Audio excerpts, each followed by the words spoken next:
اعوذ باللہ من الشیطان الرجیم بسم اللہ الرحمن الرحیم۔ تمام تعریفیں خالق دو عالم کے لیے، درود و سلام محمد و آل محمد پر کہ جو وجہ تخلیق کائنات ہیں۔ پروگرام انوار رمضان کے ساتھ آپ کا میزبان محمد وسیم خان آپ کی خدمت میں حاضر ہے۔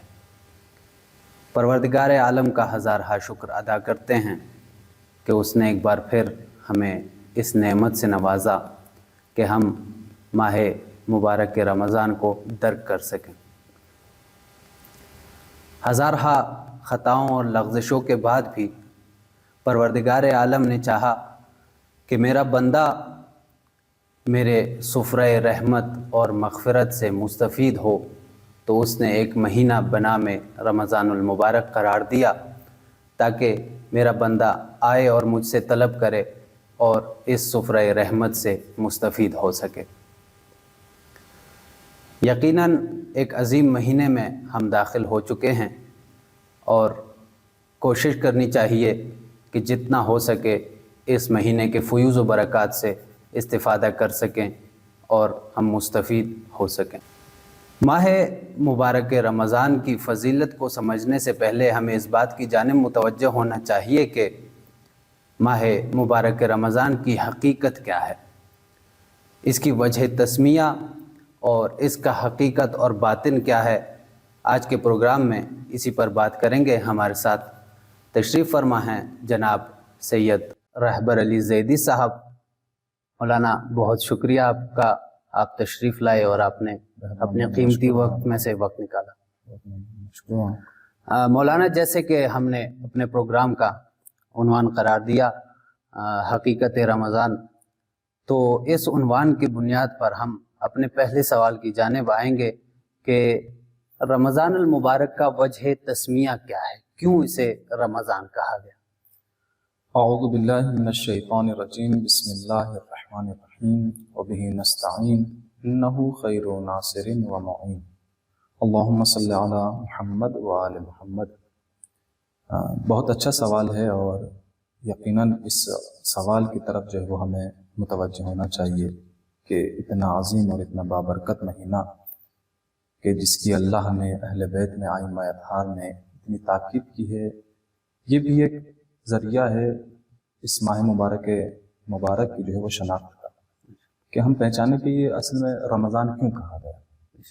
تو اس سوال کے جواب میں اگر آپ دیکھیں لغت کا، اگر آپ مراجعہ کریں تو اس کے جواب کے لیے جو ہے وہ اختلاف ہوا ہے علماء کے درمیان۔ علماء فرماتے ہیں کہ رمضان یا تو رمز سے لیا گیا ہے، رمزن، یا رمز، یعنی ایک طرف جو ہے وہ میم پہ سکون ہے اور دوسری طرف جو ہے میم پر فتح ہے۔ اگر رمضان کو رمز سے لیا جائے، رمزن، تو رمز کے معنی ہوتے ہیں، رمز کے معنی اس بارش کے ہوتے ہیں کہ جو پائیز کے موسم میں برستی ہے، یعنی ایسی بارش ہوتی ہے کہ جو گرد و غبار کو دھو دیتی ہے، کہ جس سے گرد و غبار صاف ہو جاتا ہے۔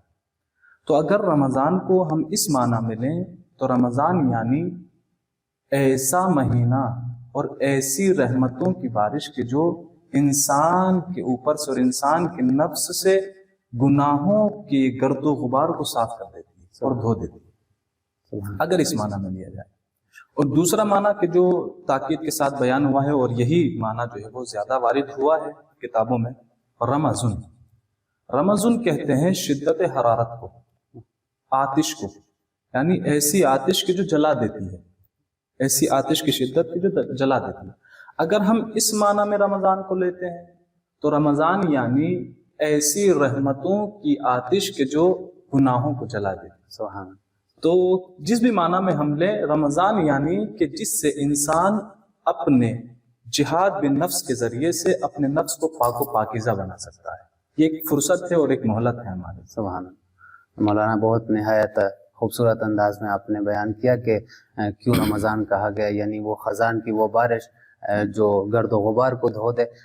تو ہم دوسرے سوال کی جانب آئیں گے کہ حقیقت اور باطن رمضان کیا ہے، جیسے کہ آپ نے خود اسی میں ابتدائی طور پہ اشارہ فرمایا، مزید کھل کر اس کو اگر بیان کرنا چاہیں۔ حقیقت ماہ مبارک رمضان کے سلسلے میں کہ اتنا عظیم اور اتنا بابرکت یہ مہینہ ہے، اتنی رحمتوں والا مہینہ ہے کہ اگر اس کی حقیقت کی طرف غور کیا جائے تو اصلاً قابل بیان نہیں، بیان کیا نہیں جا سکتا ہے، کہ اتنی زیادہ برکتیں اور رحمتیں اور اتنا ثواب اور ایسی حقیقت اس کے اندر پوشیدہ ہے کہ جس کو بیان نہیں کیا جاتا۔ خود مولا کائنات امیر المومنین علیہ الصلوۃ والسلام یہ ارشاد فرماتے ہیں کہ تم نہیں سمجھ سکتے اور نہیں جان سکتے ہو کہ رمضان کس کو کہا جاتا ہے، کس مہینے کو کہا جاتا ہے۔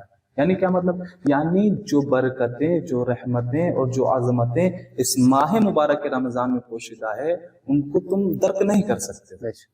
اور اسی چونکہ عظیم مہینہ ہے، آپ دیکھیں کہ ایسا مہینہ کہ جو کتاب اللہ کے نزول کا مہینہ ہے، یعنی جب اللہ نے یہ دیکھا کہ میں اپنی کتاب، اپنے کلام کو نازل کروں تو اس کے لیے دیکھا کہ میں کب یہ نازل کروں، تو جو ماہ مبارک رمضان ظرف بنا ہے قرآن کے نزول کا، اس ماہ کو جو ہے وہ رمضان کہا جاتا ہے، اس ماہ کو رمضان کہا جاتا ہے۔ اور آپ اس روایت سے جو ہے وہ اندازہ لگا سکتے ہیں حقیقت ماہ مبارک رمضان کا۔ راوی کا بیان ہے، ہشام بن سالم سے یہ روایت ہے، وہ روایت کرتے ہیں کہ ہم 8 لوگ امام محمد باقر علیہ السلام کی خدمت میں بیٹھے ہوئے تھے، اور جب بیٹھے ہوئے تھے تو ہمارے درمیان رمضان کا جو ہے وہ ذکر آیا۔ جب رمضان کا ذکر آیا تو ایک مرتبہ امام نے تمام لوگوں کو متوجہ کیا اور کرنے کے بعد کہا کہ دیکھو اس مہینے کو صرف رمضان نہ کہو، یعنی صرف رمضان کہہ کر نہ کہو، بلاؤ کہ رمضان آیا، رمضان چلا گیا، یہ رمضان ہے، یہ نہیں، پھر کیا کہیں؟ کہا اس رمضان کو ماہ رمضان کہو، یعنی ماہ مبارک رمضان، یعنی صرف رمضان نہ کہو، اس میں جو ہے وہ عظمت اور برکت جو ہے وہ اس مہینے کی کم ہے، لیکن اگر آپ ماہ کو اضافہ کریں اسم کی طرف، رمضان کی طرف، تو یہ جو ہے وہ اس کی عظمتوں کو اجاگر کر رہا ہے۔ تو یہاں سے اندازہ لگایا جا سکتا ہے کہ امام کے اس کلام سے کہ جب اس رمضان کے، اس ماہ مبارک کے رمضان کے نام کا اتنا مرتبہ ہے، نام کی عظمت ہے، تو خود رمضان کی کیا، خود مہینے کی کیا عظمت ہوگی، کیا برکت ہوگی۔ واقعا یعنی جب نام کا اتنا اثر ہے تو خود اس میں کیا اسرار پنہاں ہوں گے۔ واقعا اچھے انداز میں آپ نے بیان کیا۔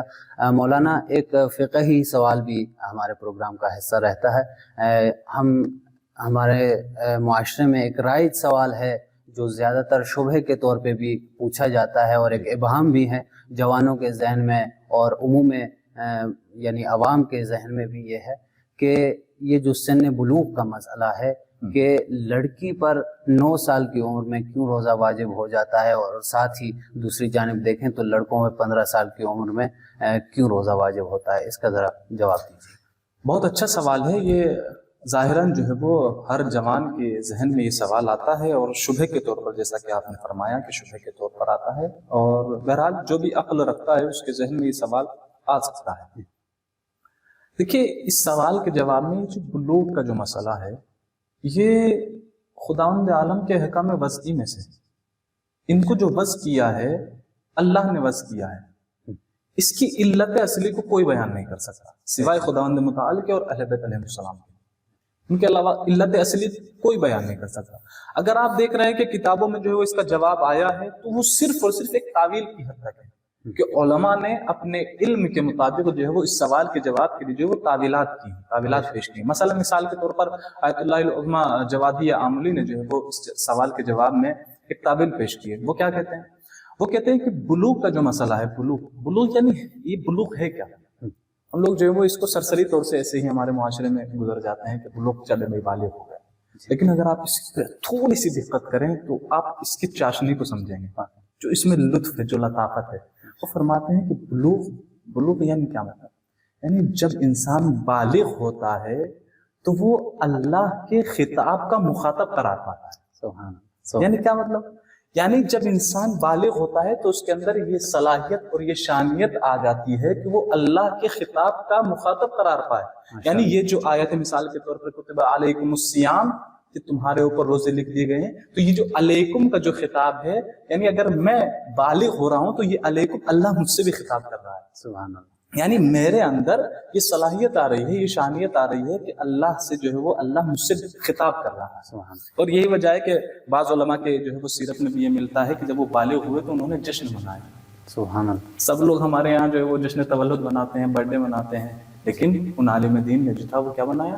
جشن تکلیف کے عنوان سے بنایا. سبحان. کیوں؟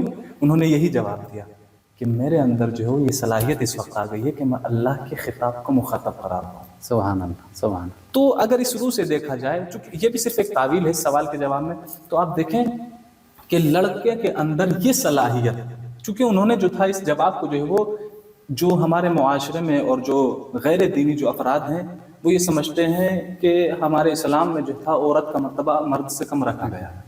جی آیت اللہ جواد عملی نے اسی کو جو ہے وہ شبہ کو دور کرنے کے لیے، اسی کا جواب دینے کے لیے انہوں نے اس طرح سے اس کی تعویل کی ہے. وہ یہ کہتے ہیں کہ دیکھو ہمارے اسلام میں جو ہے وہ عورت کا مرتبہ مرد سے کم نہیں ہے، بلکہ ہم پلہ ہے. اور وہ اس چیز کو جو ہے وہ اسی چیز سے بیان کرتے ہیں. وہ یہ کہتے ہیں کہ دیکھو جہاں یہ صلاحیت مرد کے اندر کہ مرد جو ہے وہ اللہ کے خطاب کا مخاطب قرار پائے، مرد کے اندر 15 سال کی عمر میں آتی ہے، وہیں پر یہ صلاحیت جو ہے وہ عورت کے اندر 9 سال کی عمر میں آتی ہے. سبحان اللہ سبحان. یعنی جس وقت ایک جوان اور ایک مرد لہو العام میں مشغول رہتا ہے، اسی وقت جو ہے وہ ایک عورت اللہ سے راز و نیاز کرتی رہتی ہے. تو یہ اس چیز کو اجاگر کر رہا ہے کہ ہمارے اسلام میں اگرچہ عورت کا مرتبہ مرد سے زیادہ نہیں تو مرد سے کم بھی نہیں ہے، مرد کے ہم پلہ ہے. ایک یہ تعویل اس کی پیش کی جا سکتی ہے. دوسری تعویل کہ جو پیش کی جا سکتی ہے وہ یہ بھی پیش کی جا سکتی ہے کہ آپ دیکھیں کہ عورت پر ہر مہینے میں کچھ ایام ایسے آتے ہیں جن میں جو ہے وہ عبادت نہیں کر سکتی. عبادت اس پر جو ہے وہ حرام ہوتی ہے، وہ عبادت نہیں کر سکتی. تو لہٰذا صرف اس وجہ سے کہ یہ عبادت کا جو پلہ ہے، یہ عبادت کا جو دفتر ہے مرد اور عورت کا مساوی ہو سکے، لہٰذا اسی وجہ سے اللہ نے عورت کو پہلے مکلف بنا دیا کہ بھئی دیکھو تم جو ہے وہ مرد سے پہلے مکلف قرار پائی، اب تم جو ہے وہ عبادت شروع کر دو، تاکہ وہ جو تمہارے اندر جو کوتاہی آئے گی ایام میں کہ جن ایام میں تم جو عبادت نہیں کر پاؤ گی، وہ جو کوتاہی آئے گی تاکہ تم اس کوتاہی کو پر کر سکو، بیلنس، تاکہ بیلنس ہو سکے، ہم وزن ہو سکے، ہم پلہ ہو سکے، عبادت میں تم مرد سے کم نہ رہ جاؤ. تو لہٰذا جو ہے وہ یہ بھی ایک تعویل جو ہے وہ اس سوال کے جواب میں پیش کی جا سکتی ہے کہ اس لیے عورت جو ہے وہ جلدی والی ہوتی ہے.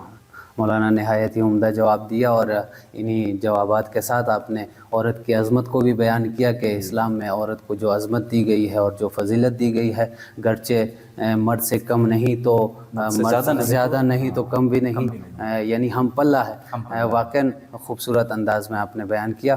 ناظرین کرام، آج کے پروگرام کا ہمارا وقت ختم ہوا چاہتا ہے. انشاءاللہ اگلے قسط کے لیے منتظر رہیے گا. اللہ نگہدار.